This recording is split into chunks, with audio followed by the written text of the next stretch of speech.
here at Spring Harvest, and I'm very excited to tell you about our next episode of Another Mother, which is with Jake Isaac. He has been leading us in worship here all week, and we got to sit down with him for a chat about what it means to be a good man. There is so much encouragement here for fathers and father figures, so please do share it with someone that you think needs a little boost. Have a listen wherever you get your podcasts or watch it on YouTube. We'll see you there.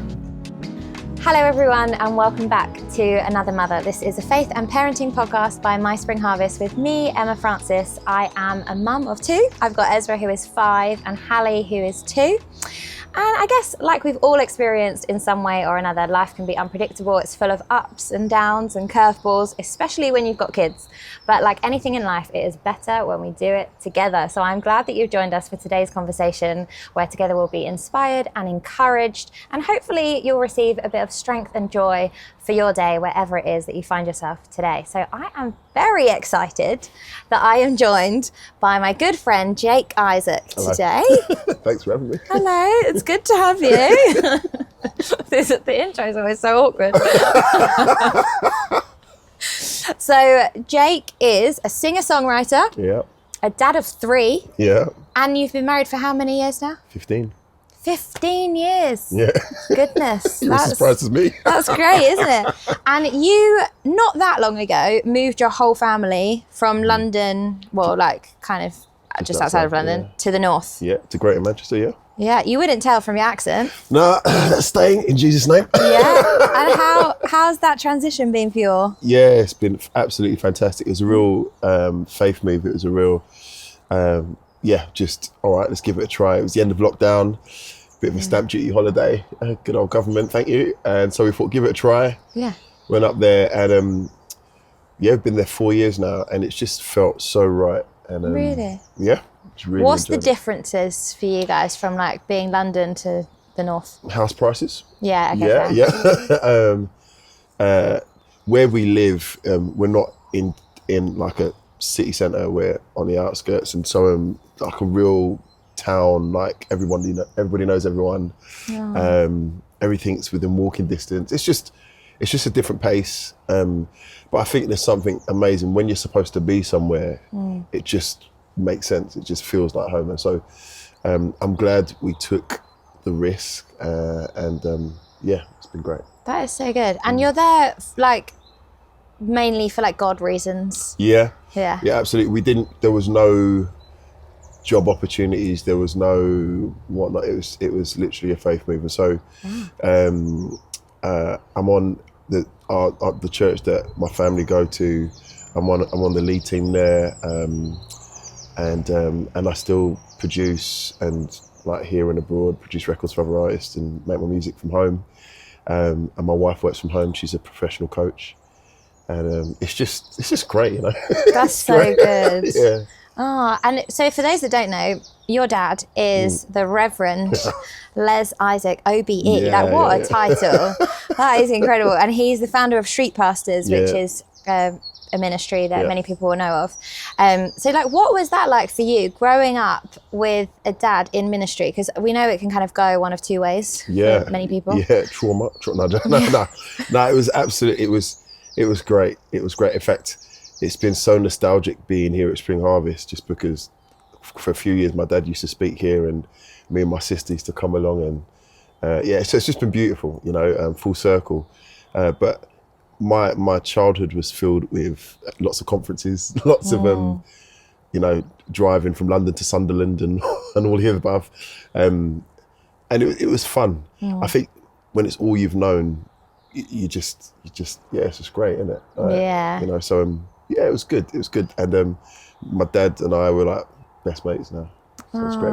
We had our journey, as lots of parents and children do, but he's after my wife, of course. He's my best mate. Of course. And that's funny that like you grew up going to conferences and stuff with your dad, and then now you're bringing your kids with you to this conference.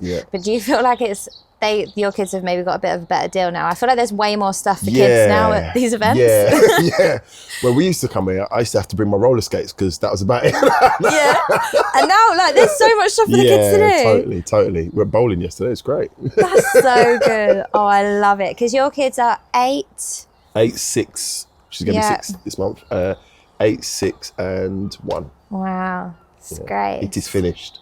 Is it? It is finished. Okay, you're done. You're sure? Yeah? I'm sure. You can never say never. Like, you just don't know. No. Yeah? Okay, you're done. So, recently, your most recent album is an album called Benjamin. Yeah. I really like it. One of my favourite songs on the album is Good Man, which, again, is about your dad. Like, we're just talking about your dad a lot today. But it's a very, like, funky song. We were actually listening to it just before we started recording the podcast. Sorry. It was good. We enjoyed it. Cool. But yeah, that is all about your dad, and the album is about, like, being authentically you and just... Yeah, it's like you go on like a real journey through the songs of like sharing stories of like your life, but also from your dad as well. And then I saw that you did like a video series on Instagram where you were like about what does it mean to be a good man? Yeah. And you were just like randomly asking people like, do good men still exist? Yeah. That's quite a weighty question. Did you get any conclusions? Whew. Do good men still exist? What do you think? Do you know what? Surprisingly, the majority of the responses I had were positive. Yeah. Really, really positive.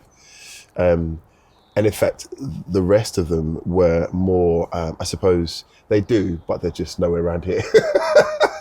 Or they've never seen them. So I think the undertone of that little, I suppose, survey is they do exist. You just got to find them in the right place.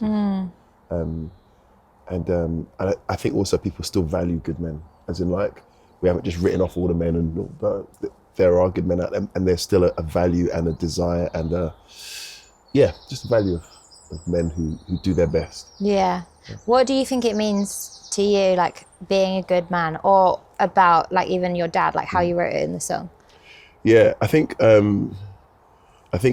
it's twofold. I think there is good men are, for me, are defined by their ability to and their willingness to try.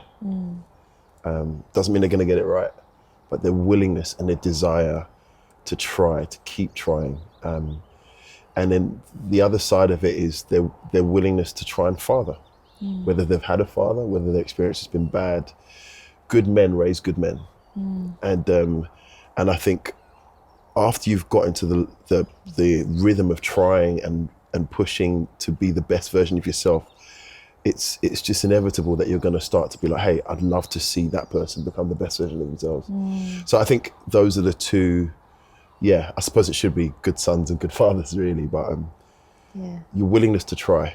We're going to mess up, but keep trying. And I think, if I'm honest, I probably learnt that from my walk with my maker. He doesn't look for my perfections. He looks for my willingness to keep trying. And that's where grace kicks in. Yeah.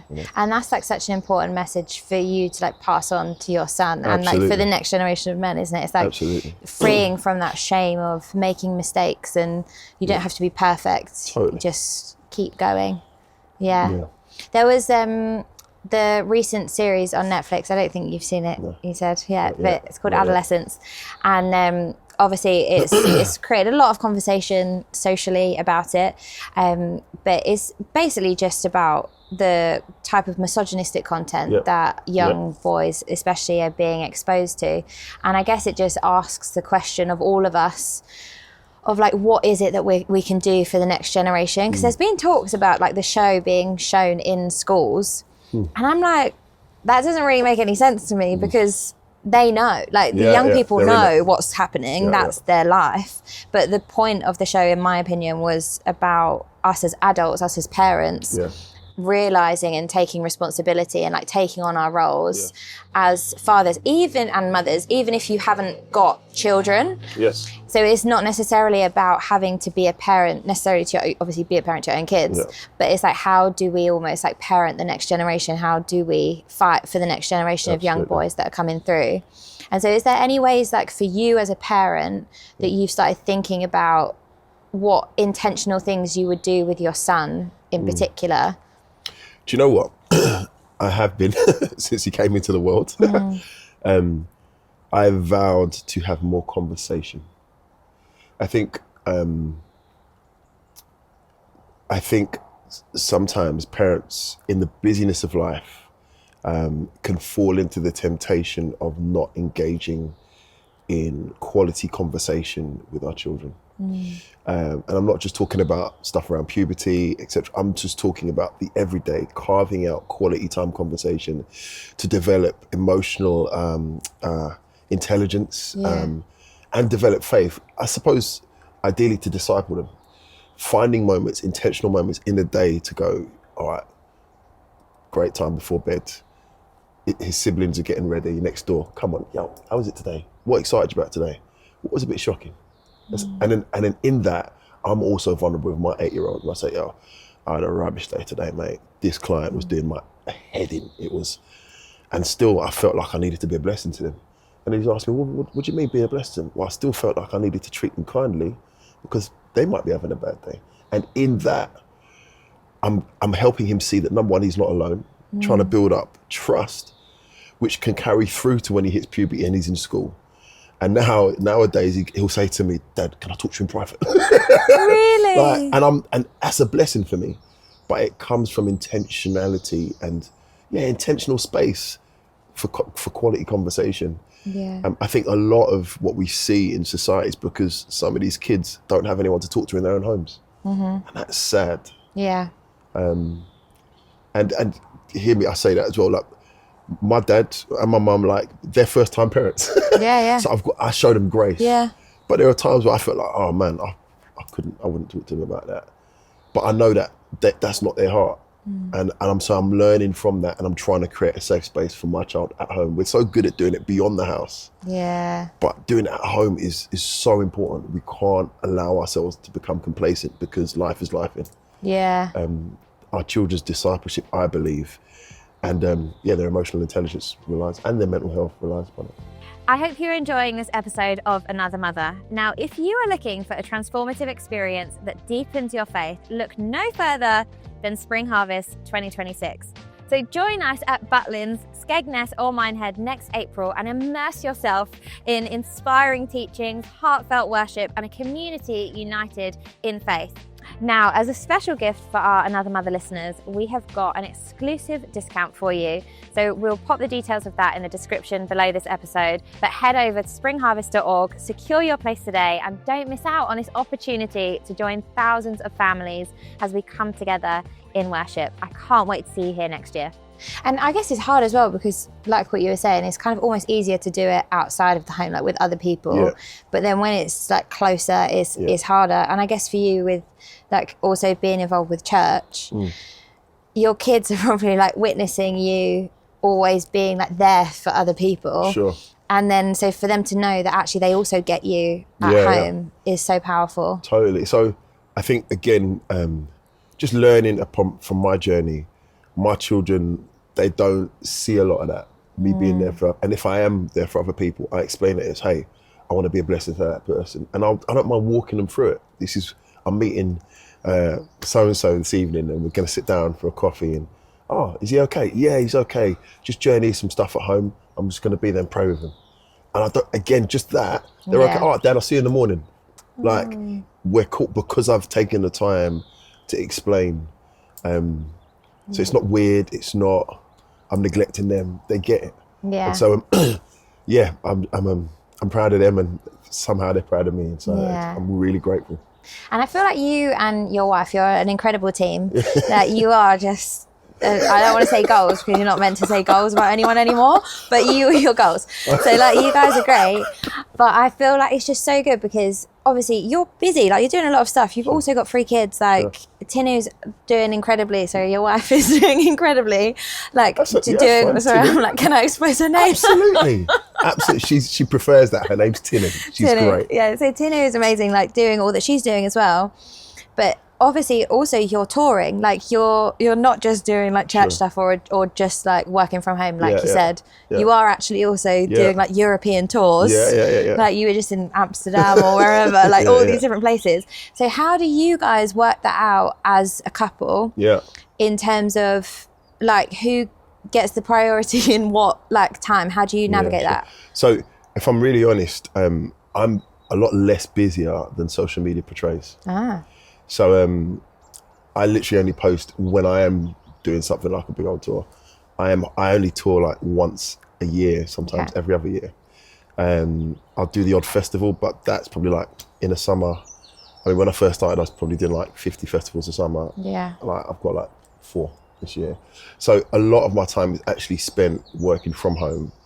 I do the majority of the school drop-offs and pickups, and like looking after the children in the afternoons, like whilst T works until the evening. Like, so it's the life operates around family for us. And I think it's because when I first started and when T first started, we rolled up the sleeves and we grafted so that we could hit the goal of working from home and have this rhythm of life. So I love what Paul says in scripture. He says, I've learned to be content. It's the learning process, and we have been trying to learn, and now we're at a place where we're like, this is great.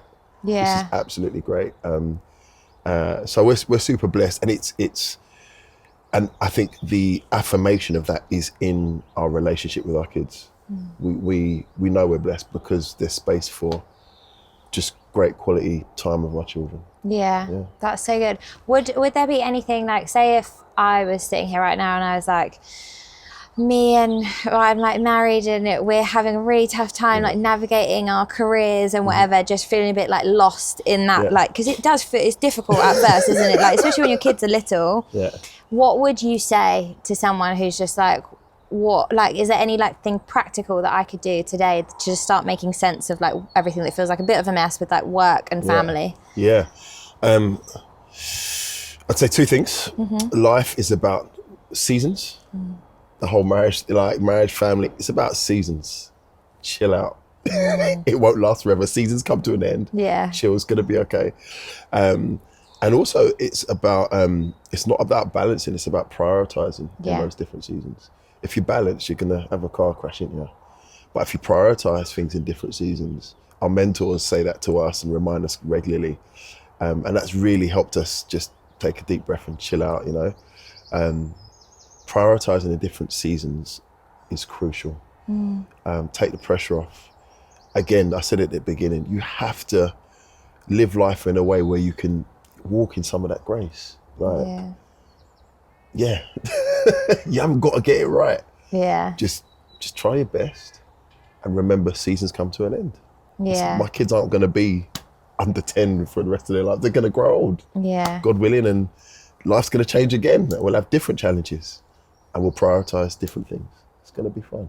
Yeah, that's good. It is funny with kids though, isn't it? Because it's like, it feels so intense in the early years.